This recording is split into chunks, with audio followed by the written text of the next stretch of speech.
Now we'll go to any members of the public that would like to testify in opposition to Mr. Daly's bill. Mr. Chair and members, Matt Broad here on behalf of the Teamsters and the Amalgamated Transit Union. First, I'd like to recognize Mr. Daly's interest and your interest in this bill. I think that I would like to start by saying that we obviously recognize it's a serious problem. Our drivers, they spend an inordinate amount of time on the roads. They share the roads with people who are taking part in this dangerous behavior. That said, we are taking an opposed unless amended position. We like to see the bill take a bit of a more incremental approach, with there being a fine for the first offense and a point on each subsequent event thereafter. About 10 years ago, we brought state law into conformity with federal law, and a point on your personal license also affects your commercial license. So we're not worried about our guys when they're driving in their commercial vehicle where it's an instant fireable offense. It's what happens in the weekend, what happens when they're in their personal time, and I think that a lot has been made about traffic safety school and how you go to traffic school and get the point expunged.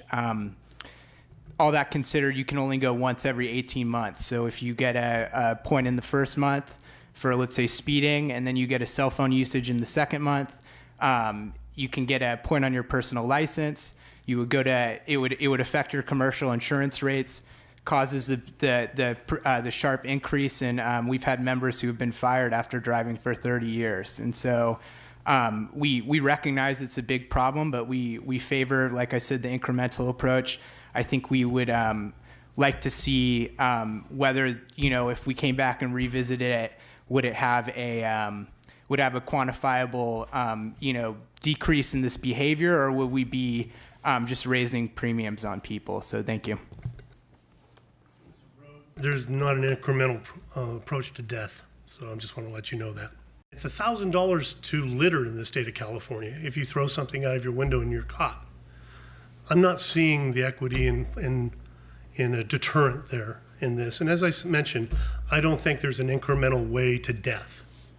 As a father who lost a child in a car accident, not due to distracted driving, but knowing the consequences. So I really firmly believe the state of California improperly treats this offense as a minor infraction. In fact, a ticket for distracted driving who kills over 3,000 people annually has the lowest possible penalty in the vehicle code. This sends the wrong message to California drivers, any drivers of any kind of vehicle. Adding a point will help discourage this dangerous behavior. And it's not to be punitive. It's to be a deterrent. We're not using this as a sledgehammer to stop people from doing it. We want them to be conscious of the fact that if they do it and are caught, this is going to happen. And that's what we're looking for in this purpose. And with all due respect to the opposition, there's not a single violation of the vehicle code where you only get a point after a second violation. This deadly activity should be treated like all other moving violations. And I firmly believe if you kill somebody, you should be charged for manslaughter.